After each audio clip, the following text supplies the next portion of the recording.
할렐루야. 오늘은 잃어버린 열정에 대해서 계속 말씀을 전하겠습니다.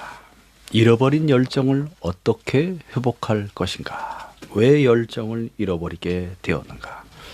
우리 요한계시록 3장 19절 말씀 함께 읽어보겠습니다. 시작. 물은 내가 사랑하는 자를 책망하여 징계하노니 그러므로 내가 열심을 내라 회개하라. 네, 책망하고 징계한다.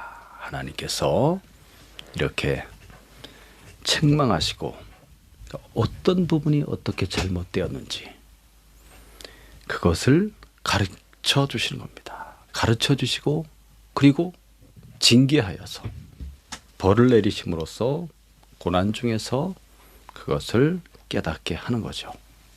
빨리 회개하고 돌이켜야 합니다. 그리고 다시 열심을 내야 되는 거죠.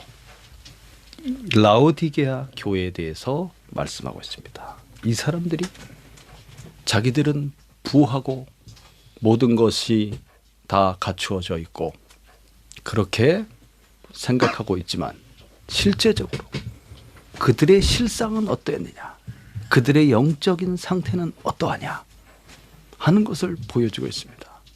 실제로는 너무너무나 가난해 있다는 거죠. 가련하고 불쌍한, 아무것도 보지 못하는, 하나님과 교통하지 못하고 하나님과 단절되어 있으며 하나님의 뜻이 무엇인지도 알지 못하고 하나님에 대한, 예수님에 대한 사모함도 잃어버린 그런 상태에서 여전히 자기들은 부유하다라고 착각하고 있는 거죠. 그것을 깨우쳐주고 있습니다. 빨리 불로 연단한 금을 사서 부유하게 하라. 믿음을 회복하라. 그리고 흰 옷을 사서 벌거벗은 수치, 죄의 수치를 가려라. 그리고 안약을 사서 눈에 발라 다시 보게 하라. 성령의 충만을 받고 하나님과 그리스도 예수 안에서 하나님 아버지와 교통해야 되는 것입니다. 그럼으로써 하나님께서 무엇을 말씀하시고 하나님께서 무엇을 하기를 원하시는지 그 주님의 뜻을 이해하고 깨닫고 그 뜻대로 순종하면서 살아가는 그 삶을 빨리 살아가야 하는 거죠. 지속적으로 그 하나님의 비전과 사명을 따라서 그 삶을 살아내야 하는 것입니다. 라오디게아 교회의 모습, 오늘날 현대 교회의 모습이라고 할 수가 있겠습니다. 자, 소아시아에 7교회가 있었습니다. 특별히 이 요한계시록에는 이제 앞으로 다가올 하나님의 나라 천국에 대한 메시지가 아주 자세하게 나와 있습니다.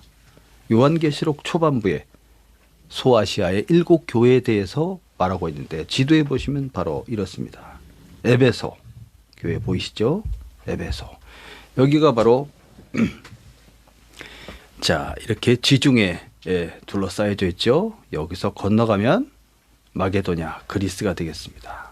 자, 사도 바울이 이 1차, 2차, 3차 전도 여행을 통해서 이렇게 이 소아시아 지역에 복음을 전파했죠. 2차 전도 여행 때 먼저 에베소에 복음이 전파되었고 이어서 3차 전도 여행을 통해서 에베소에서 3년 정도 머물면서 복음을 전하여서 그 교회를 든든하게 세우게 되죠. 그 주변에 이렇게 7교회가 있습니다. 에베소 위에 서머나, 버가모, 두아디라, 사데, 빌라델비아, 라오디게아. 이게 7교회가 되겠습니다. 자, 사도 바울이 복음을 전하였던 그 시기와 그리고 사도 요한이 또 역시 사도로서 복음을 전하게 되죠.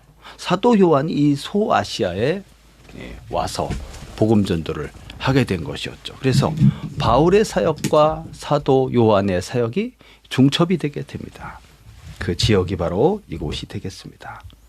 자, 잠깐 사도 요한에 대한 얘기를 해보면 이 요한계시록을 이제 계시의 말씀을 받아서 요한계시록 편지를 이제 쓰게 되죠. 그때가 언제냐면 이 요한이 이제 반모섬으로 유배를 가게 됩니다. 먼저 어떻게 에베소 지역으로 사도 요한이 오게 됐냐면, 그러니까 다음 페이지에 보시면 사도 요한의 생애가 있죠. 보면 AD 44년경, 그때가 헤롯 아그리파 1세가 통치하던 시대입니다. 통치하던 시대. 헤롯 아그리파 1세는 누구냐면 헤롯 대왕의 손자가 되겠습니다. 손자가 되겠고, 이제 이 사람이 바로 사도 야고보를 칼로 죽인 자입니다. 그리고 베드로를 잡아서 옥에 가두고 막 군사들을 이제 옆에 같이 있으면서 이렇게 발에 착고를 채우고 막 이렇게 하고 있지 않았습니까? 그런 상황에서 그 다음날 이제 6월절 기간으로 들어갈 때 이 베드로를 잡아 죽이려고 그렇게 작정하고 가두었던 그때, 그날 밤에 천사를 하나님께서 보내셔갖고 묶여져 있는 것을 다 풀어버리고 옥문을 다 열고 이제 베드로를 탈출시켰던 바로 그 장면이죠. 그때 왕이 바로 헤롯 아그리파입니다. 그리고 헤롯 아그리파가 이제 얼마 그 사건 이후에 이제 도로와 시돈에서 이제 사신들이 오게 되고 그들 앞에서 연설을 할 때, 백성들 군중 앞에서 연설할 때 햇빛이 쫙 비쳤는데 마침 이 왕이 아주 막 휘황찬란한 왕복을 입고 나갔어요. 은으로 장식된. 빛이 막 쫙 비치니까 바짝바짝 사람들이 와 하면서 신이 강림하셨다 막 이렇게 아부를 하니까 이 왕이 하나님께 영광을 돌리지 않고 지가 그 영광을 받았다가 어떻게 됐어요? 5일 만에 죽었어. 5일 만에. 갑자기 그냥 그 행사가 끝나고 나서 복통이 시작돼 갖고 성경에 보면 벌레에 먹혀 죽었다 이렇게 되어 있습니다. 그리고 막 복통이 시작돼서 막 장기가 막 끊어지는 아픔들이 막 고통하다가 죽게 된, 나중에 헤브르에서 보니까 진짜 그 안에서 이상한 벌레들이 나왔다 그렇게 기록되어 있습니다. 예. 그래서 완전히 어떤 벌레 바이러스 뭐 이런 것에 의해서 하여튼 이 장기가 썩어 들어가는 그런 아주 강력한 하나님의 심판을 받아서 죽게 됐던 그 왕이죠. 이렇게 이 왕이 그냥 막 극심한 핍박을 가할 때, 그때 사도 요한도 이제 예루살렘을 벗어나서 바로 아까 그 에베소 지역으로 와서 거기서 이제 사역을 하게 되었던 겁니다. 그래서 그리고 나서 이제 로마의 도미티아누스 황제 때 이제 강력한 핍박이 또 있었죠. 그때 잡히게 되었고, 그러면서 반모섬은 에베소에서 보시면 이제 그 조그만 섬이 있죠. 거기 섬에 유배가 되게 됩니다. 그래서 고생을 엄청나게 했어요. 거기서 18개월 동안 그 광산 채석장에서 막 광산을 캐고 뭐 돌을 깨내고 막 하면서 얼마나 이 사도 요한이 고생을 했겠습니까? 그때 하나님의 계시의 말씀이 임하여서 요한계시록을 작성하게 되었고, 그러면서 요한계시록 초반에 이 아시아 7교회에 대해서 예언한 말씀이 나오겠습니다.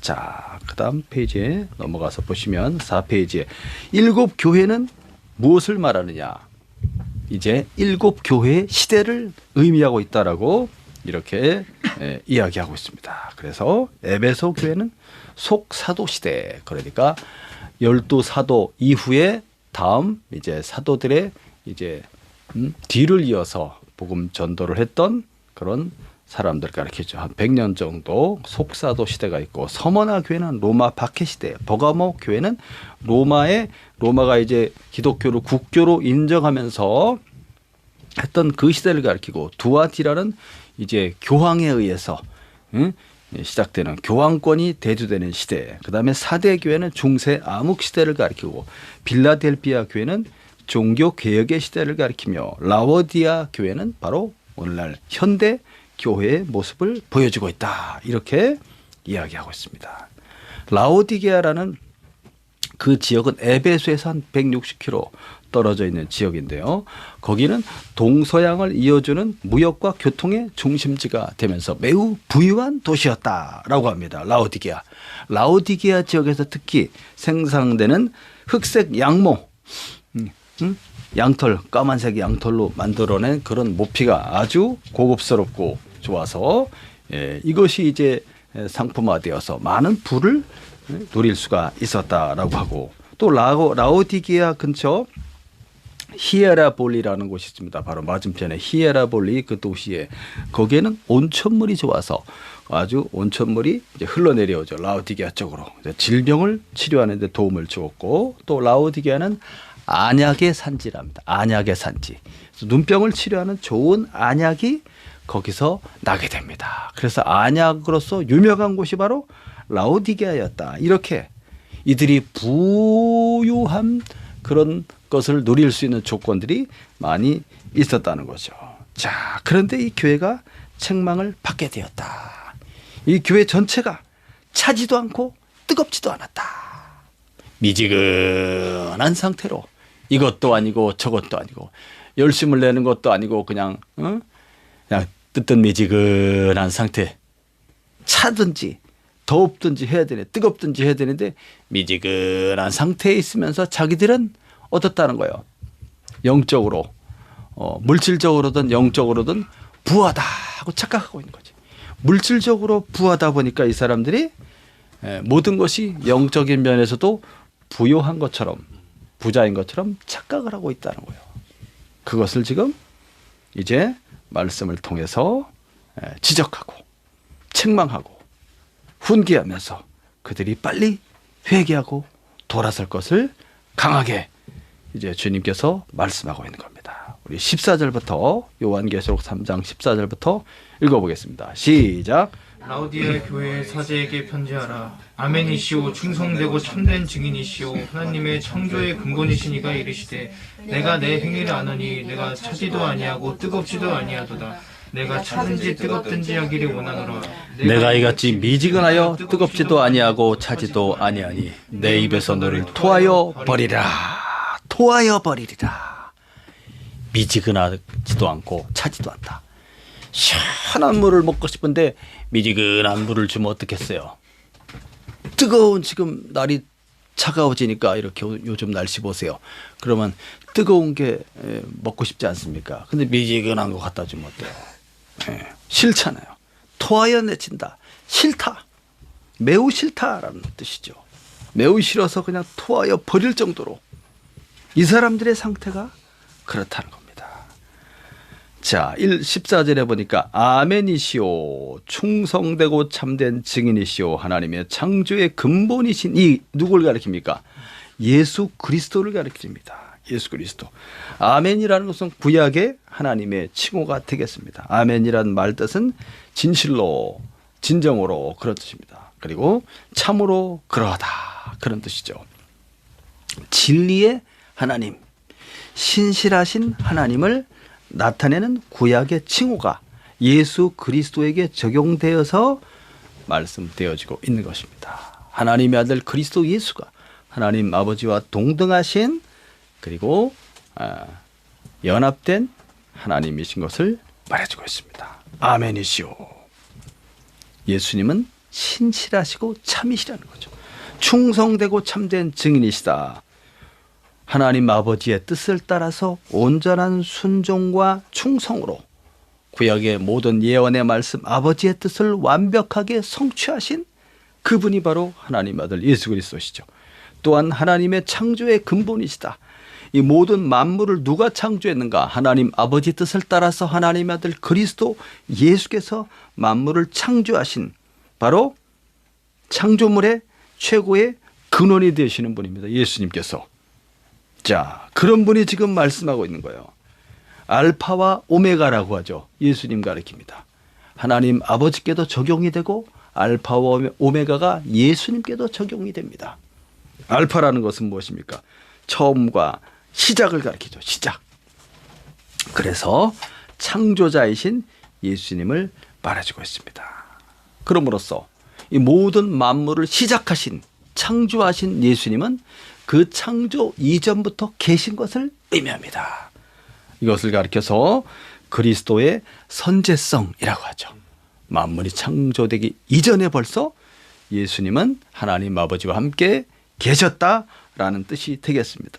이런 위대하신 창조주가 되시고 그리고 진리의 말씀 되신 예수님께서 라오디게아 교회 사람들에게 강력하게 경고하고 그들을 책망하고 징계하고 있는 것입니다. 내가 너희들의 행위를 안다 하면서 어떻다는 거예요. 그 사람들이 차지도 않고 뜨겁지도 않다. 이 세속에 지금 세속화되어 있다는 것입니다. 이 세상의 가치관을 쫓아서 이 세상의 부를 쫓아서 부와 부함을 통해서 주어지는 영광과 그 기쁨과 그 권위와 그런 모든 것을 쫓아서 살아가고 있다는 것이죠. 정작 하나님과의 관계와 교통은 멀어져 버렸고 단절되어져 버렸고 하나님이 누구인지도 알지 못하는 상태에서 예전에 은혜를 받았고 예전에 이 라오디게아 이 사람들이 바울의 복음 전도를 받았든지 사도 요한의 복음 전도를 받았든지 예수를 믿음으로써 그리스도의 증인들을 통하여 복음 전도를 받지 않았겠습니까? 그래서 그들이 예수님을 영접하지 않았겠습니까? 그때는 얼마나 그들이 마음이 뜨겁고 기쁘고 즐겁고 와 만물의 창조주이신 예수님을 알게 되고 그들이 그 예수의 그 대속하신 은혜를 이제 믿음으로써 모든 죄 사함을 받고 어떻습니까? 의의 옷을 입지 않았겠습니까? 믿음으로. 그러면서 하나님의 거룩한 자녀가 되어 영원한 하나님 나라의 상속자로서 야, 이 세상의 전부가 아니라 저 천국 영원한 하나님 나라 하늘 위에 영원한 새하늘과 새 땅에 들어가서 그 나라를 이제 기업으로 받겠구나 하는 하나님의 상속자가 되었다라는 그런 믿음을 가지고 그리스도 예수와 이제 한 몸이 되어서 연합해서 같은 예수를 믿고 같은 성령을 받은 그 믿음의 라오디게아 모든 성도들과 어떻습니까? 한 몸이 되었던 거죠. 예수님은 머리가 되시고 우리 성도들은 예수님의 몸을 이루는 각 신체의 부분이 되어서 연합해서 성령의 사랑의 줄로 묶여서 서로 사랑하고 도와주고 감사하고 기뻐하면서 함께 모일 때마다 주님의 이름을 높이고 찬양하고 막 그랬을 거 아닙니까? 모여서 뭘 했겠습니까? 기도하면서 아직 이 복음을 받아들이지 못한 주변 지역의 많은 도시들에게 어떻게 복음을 전할 것인가? 가난하고 어려움에 처해진 성도들을 어떻게 도와줄 것인가? 막 이렇게 하면서 막 적극적으로 그 사람들이 부유하다고 하지 않았습니까? 그들이 자발적으로 막 헌금을 하고 막 도와주고 그랬겠죠. 근데 어느 날 이제 그런 신앙의 그런 열망과 이런 열정이 식어져 버렸다는 거야. 식어져 버리고 이제 현재의 모습은 이렇게 차지도 않고 뜨겁지도 않은 미지근한 상태에 있게 되었다. 왜 그렇게 될까요? 그러한 영적인 그런 하나님과의 그 관계를 계속 유지해 가야 되는 겁니다. 주님의 은혜를 날마다 사모하고 성령의 충만함을 날마다 구해야 되는 거죠. 그런 것이 어느 순간부터 단절되기 시작하고 멀어지기 시작하면서 과거에 받았던 그런 기쁨과 은혜와 충만함을 가지고 오늘도 살려고 하는 것이죠. 어제 받았던 놀라운 성령의 충만함이 오늘도 내일도 계속될 것이라고 생각하는 것은 착각입니다. 한순간에 다 쏟아버릴 수가 있어요. 한순간에. 너무나 우리는 이 세상 속에서 살아가고 있기 때문에 그리고 육체의 한계를 갖고 있기 때문에 날마다 공급을 받아야 됩니다. 그래서 날마다 기도하는 자리로 가야 됩니다. 성령의 충만함을 구해야 됩니다. 왜 예수님께서 그렇게 많은 사람들이 예수님을 쫓아오지 않습니까? 그 권세와 능력으로 성령의 충만함으로 예수님이 어떻게 했습니까? 귀신 들린 자들을 그 귀신을 쫓아내고 병든 수많은 병자들을 치유하면서 그들과 함께 식사하고 그리고 죄인들을 갖다가 용서하며 회개의 복음을 전파하고 천국의 복음을 전해주면서 얼마나 많은 일을 합니까? 그리고 나서 예수님이 어떻게 하는지 보세요. 조용히 홀로 산으로 가서 밤새도록 뭘 하고 계십니까? 기도하고 있는 장면을 볼 수 있습니다. 그 사복음서에 얼마나 많이 나옵니까? 그리고 새벽에 이런 새벽에 또 기도하시는 모습이 나옵니다. 주님께서는 완전한 인간으로 오셨기 때문에 무엇의 충만을 받아야 됩니까? 성령의 충만함을 공급받아서 항상 하나님 아버지와 교통해야 하는 것이죠. 그것이 영적인 삶입니다. 그것이 우선되어야 하는 겁니다. 그래야 살 수 있습니다. 그걸 알기 때문에 주님께서는 날마다 그렇게 성령의 충만을 위해서 간절히 기도했던 것이죠. 예수님도 그렇게 했다면 제자들과 우리들은 어떻게 해야 되겠습니까? 예수님도 그 정도 했는데 하나님의 아들이신 그분이 아버지에 대해서 가장 잘 아시는 그분이 그렇게 밤이 맞도록 기도하고 또 사역하고 일하고 또 기도하고 이렇게 채워가면서 해야 된다는 것이죠.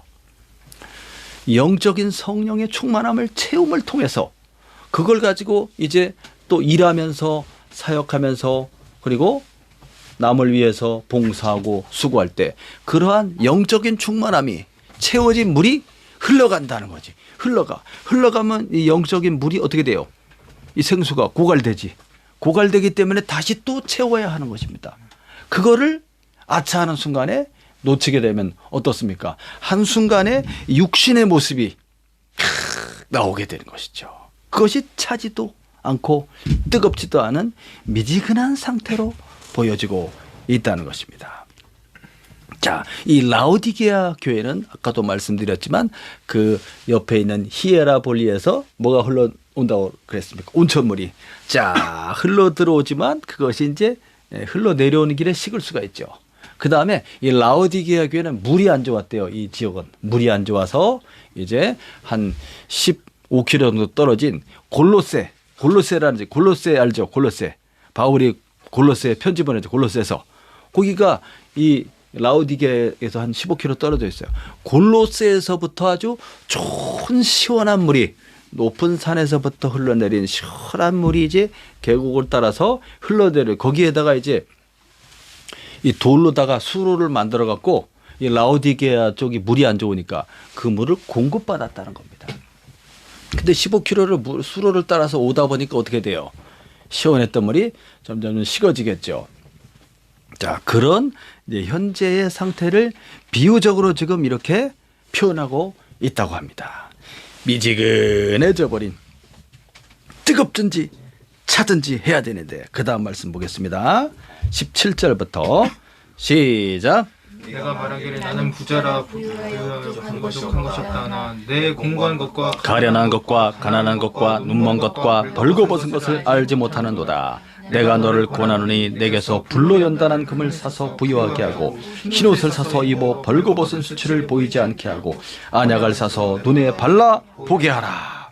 나는 저는 부자임. 실제적으로 부자의 사람들이 아까도 말했지만 그런 좋은 양털, 검은색 양털로 이제 양모를 만들어 갖고 좋은 모피를 이제 생산해서 많은 부를 축적했고 안약의 산지로서 또 좋은 안약을 팔아서 했지만 정작 자기들은 어떻다는 거예요? 좋은 안약을 파는 그런 좋은 그런 곳이었지만 정작 자기들은 눈이 가리워져서 보지 못하는 영적인 그런 앞을 보지 못하는 시각 장애인이 되어 있다는 거죠. 앞을 보지 못해. 영적으로 어두워.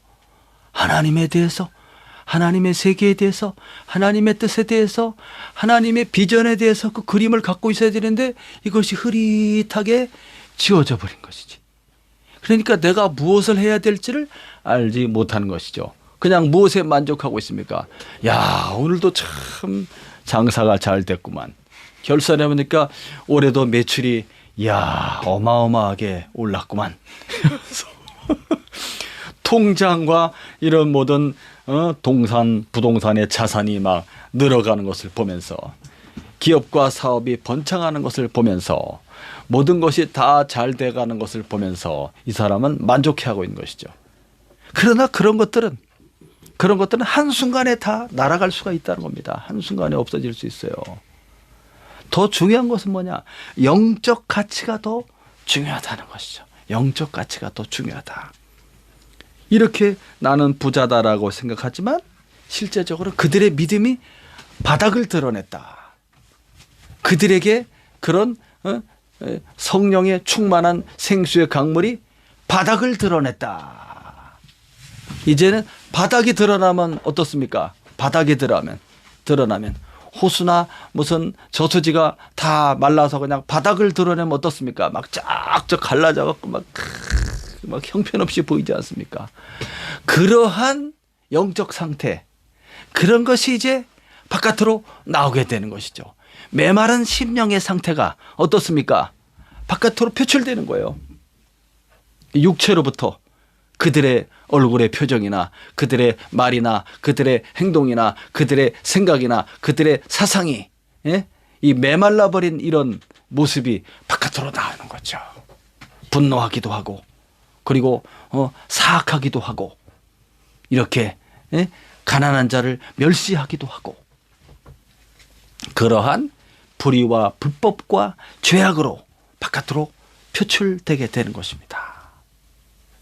하나님에 대한 그런 소망과 사랑과 열망으로 가득하면서 하나님이 부어주시는 그 사랑과 은혜로 충만할 때 하나님의 것으로, 그것이 성령의 열매입니다. 하나님의 것으로서 봉사하는 것이죠. 하나님의 사랑으로서 남을 긍휼히 여기고 사랑하는 겁니다. 하나님의 것이 아닌 자기 것으로, 자기의 갖고 있는 그 열심과 자기의 가지고 있는 그런 것, 그게 자기 의입니다. 자기의 의로서 아무리 선한 일을 많이 하고 부요하니까 헌금을 많이 하고 구제 사업을 많이 한다 할지라도 그 안에 뭐가 없으면, 하나님의 사랑이 들어있지 않으면 뭐가 같다? 아무것도 아니다. 내 몸을 불사르게 내어준다 할지라도 그것은 아무것도 아니라고 하지 않습니까? 그런 거죠. 실제적으로는 이 사람들의 영적인 실상은 어떻다? 곤고하다. 곤고하다라는 말은 무엇입니까? 전쟁에서 패하여서 약탈되고 파괴되었다는 뜻입니다. 원어의 뜻이 곤고하다. 그러니까 이 사람들의 이 모든 충만함을 다 잃어버리고 다 빼앗기고 약탈돼서 파괴되어서 그들의 미천이, 밑바닥이 다 드러났다는 겁니다. 그럼에도 불구하고 빨리 회개하고 돌이켜야 되는데 그렇게 하지 않고 여전히 나는 내가 옛날에 말이야, 내가 주님을 만났을 때 그때 내가 어마어마한 성령을 받았었지. 그때 내가 기도를 갖다가 진짜 많이 했었지. 그때 내가 하나님 말씀을 읽을 때마다 내가 눈물을 흘리면서 말씀이 진짜 내 심령에 새겨지는 그런 느낌을 받았었지. 그래서 옛날 얘기만 하는 거야. 옛날에 내가 참 복음을 얼마나 강력하게 전했었던가. 내가 이렇게 그냥 막, 응? 그러면 사도 바울은 얼마나 더 했게요. 야, 사도 바울이 쓰는 그냥 무슨 손수건이나 앞치마만 가져가도 막 사람들이 병이 나올 정도니. 그런데 그 바울에게도 육체의 가시를 주었다고 했지 않았습니까? 그래서 바울이 너무나 고통스러워서 이것을 고쳐달라고 3번이나 기도했는데 그때마다 뭐라고 그러세요? 예수님께서 내 은혜가 너에게 족하도다. 그러면서 고쳐주지 않았습니다. 왜? 어마어마한 권능과 능력이 나타나는 바울이 교만해질까 봐 육체의 가시를 그대로 둠으로써 그가 더 어떻게 주님만을 바라보고 주님만을 사모하고 주님의 은혜와 능력을 구하지 않으면 안 되는 그러한 겸손한 주님을 향한 그 열망이 식어지지 않도록, 그렇게 오늘 은혜를 구하지 않으면 자기가 설 수 없기 때문에 그 연약함을 하나님이 주셨다는 거죠. 이런 것처럼 과거에 내가 얼마만큼의 일을 많이 하고 능력을 많이 나타내고 복음 전도를 많이 하고 기도를 많이 하고 했던 것은 뭡니까? 그건 과거의 일입니다. 오늘 하기 위해서는 어떻게 해야 되고, 오늘 하기 위해서는 오늘 성령의 충만을 받아야 되죠. 오늘 주의 사역을 하기 위해서는 어떻게 해야 됩니까? 그때 순간마다 오늘 밤에 또 기도해서 성령의 충만함을 또 받아야 하는 것입니다. 그래야지 또 만나는 사람들에게 복음을 전해줄 수가 있고, 그때그때 말씀하시는 성령의 그런 음성과 성령의 인도하심을 따라서 그 사람들을 주의 진리 안으로 인도할 수 있는 지혜와 명철과 총명과 능력이 나타나게 되는 것이죠.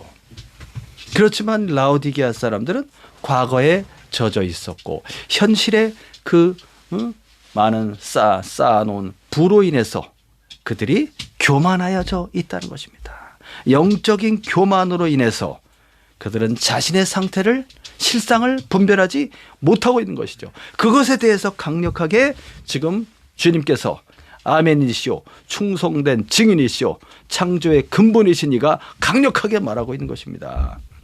벌거벗은 것을 알지 못하고 있다. 너희들은 가난하다, 곤고하고 가련하며 눈이 멀어 있다. 빨리 어떻게 하라? 회개하고 돌이켜야 된다. 불로 연단한 금을 사야 된다. 금은 믿음을 가리키고 불은 시련을 가리키는 것입니다. 시련 속에 그들을 집어 던짐으로써 비록 고난과 시련을 받지만 그것을 통해서 무엇을 발견하는 겁니까? 예수님을 발견하고 참된 진리와 복음과 믿음의 가치를 발견하고 돌이키는 것이죠. 그러면서 믿음을 사는 겁니다. 할렐루야. 그 다음에 흰 옷을 사서 그리스도 예수의 의에 오시죠. 겉옷, 의의 겉옷을 입음으로써, 이 믿음으로써 입는 것입니다.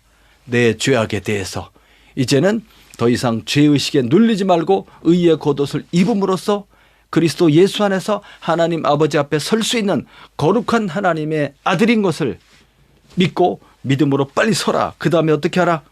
안약을 사서 발라 보게 하라. 성령의 충만을 받으라는 것입니다. 하나님과 교통하라는 것입니다. 그럼으로써 하나님 아버지의 뜻을 전달받으라는 것이죠. 하나님의 비전을 다시 한번 이제 받아서 그 그림을 확고하게 그리고 사명을 따라서 이제 열심을 회복해야 되는 것이죠. 성령의 충만을 가리킵니다. 그 다음 19절부터 마지막 읽어보겠습니다. 시작. 물은 내가 사랑하는 자를 책망하여 징계하노니 그러므로 내가 열심을 내라 회개하라. 볼지어다 내가 문 밖에 서서 두드리노니 누구든지 내 음성을 듣고 문을 열면 내가 그에게로 들어가 그와 더불어 먹고 그는 나와 더불어 먹으리라. 이기는 그에게는 내가 내 보좌에 함께 앉게 하여 주기를 내가 이기고 아버지 보좌에 함께 앉는 것과 같이 하리라. 귀 있는 자는 성령이 교회들에게 하시는 말씀을 들을지어다. 책망하여 징계하노니 열심을 내라 회개하라. 이겁니다. 잃어버린 열정을 어떻게 극복할 수 있습니까? 회개하고 지금 내 실상을 바로 깨닫고 돌이켜야 하는 것입니다. 회개하고 잘못된 삶에 대해서 주님, 제가 너무 교만했습니다. 제가 주님을 더 사모하지 못했습니다. 주님께로 나아갑니다. 저를 긍휼히 불쌍히 여겨 주옵소서. 다시 한번 주님의 성령을 부어 주옵소서. 옛날에 그 삼손이 마지막에 이제 한 번만 더 저에게 힘을 주십시오 하면서 막 머리 다 밀려가지고 이제 막 면자맷돌 돌리고 있다가 그 세월 시간이 좀 흐르면서 머리털이 조금 자랐잖아요. 그러면서 이제 그 신전에다가 그를 묶어놓고서 이제 그 이방인들이 어떻게 했어요? 막 조롱했잖아요. 조롱할 때 마지막 저에게 힘을 주십시오. 한 번만 또 저에게 힘을 주십시오. 아버지. 이런 간절한 열망. 회개를 통해서. 첫 번째 회개가 먼저입니다. 회개하고 이제는 다시 내가 열정을 회복해서 남은 인생을 주님을 위해서 살겠습니다 하는 결단. 그리고 그 길로 간절히 나아가려고 하는 그 자세, 그 믿음, 그리고 계속되는 기도. 그것이 필요한 것이죠. 그것을 통해서 마지막 힘을 주십시오 하고 막 기도할 때 어떻게 했습니까? 하나님의 능력이 다시 삼손에게 임하여 강력한 힘을 발휘하게 해서 기둥을 이제 기둥이 그냥 부러져 넘어가니까 그 큰 신전이 무너지면서 그 악한 자들을 심판하게 되지 않았습니까? 이런 것처럼 열심을 내라 회개하라. 빨리 돌이켜라. 지속적으로 열심을 내라는 뜻이 되겠습니다. 20절에 주님께서 우리의 마음문 앞에 오셔서 문을 두드리고 있다는 거예요. 주님께서 왜 문을 두드리겠습니까? 왜 문을 두드리겠습니까? 열어달라고 하는 것입니다. 주님이 우리 안으로 들어오시려고 하는 것입니다. 주님께서 모든 은사와 은혜와 선물과 능력을 주시려고 하는 것입니다.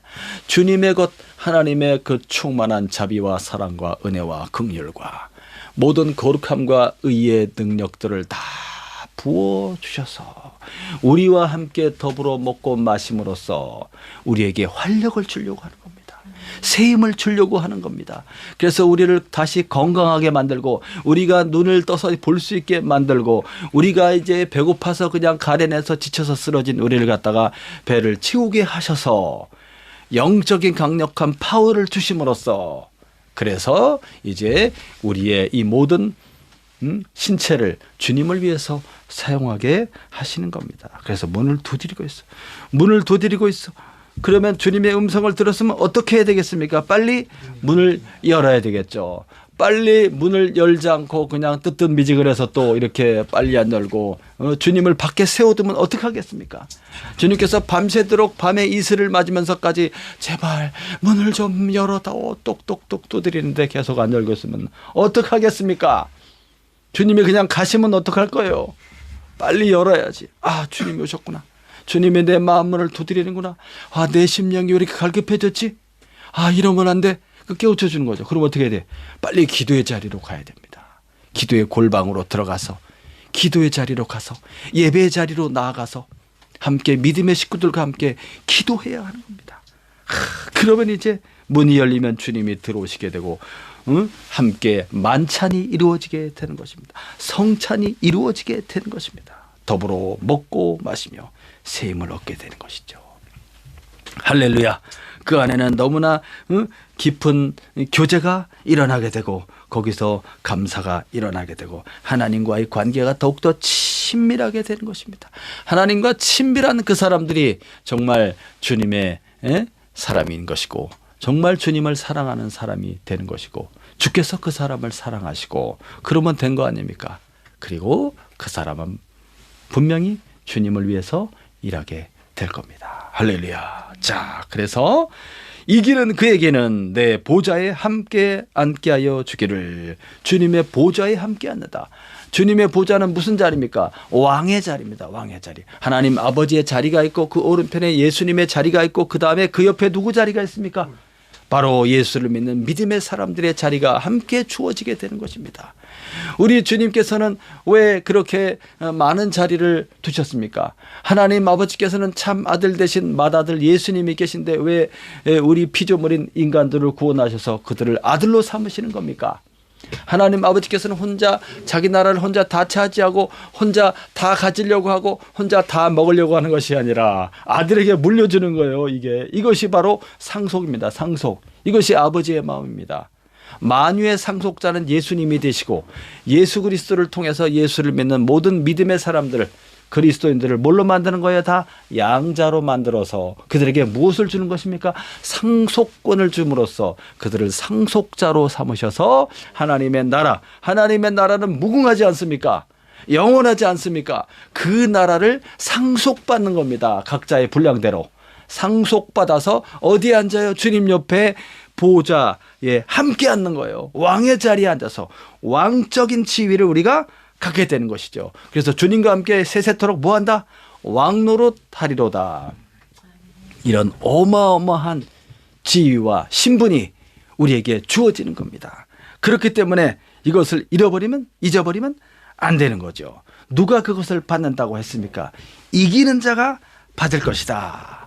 여러분, 믿음 충만하여서 불로 연단된 믿음을 오늘 사시고 예수 그리스도를 온전히 믿는 믿음으로써 의의 겉옷 흰옷을 사서 입으시고 그리고 안약을 사서 눈에 발라 보심으로써 성령의 충만함을 통해서 주와 복음을 위해서 오늘도 열정을 회복하고 잘못된 것을 회개하고 돌이키면서 주님과 함께 더불어 먹고 마시는 그 안에서 친밀한 교제를 통해서 하나님 아버지의 비전을 오늘 확실하게 다시 그리고 그 사명의 충만함을 받아서 능력을 받아서 주와 복음을 위해서 오늘도 달려가시는 여러분 되시기를 예수님의 이름으로 축원합니다. 기도하겠습니다.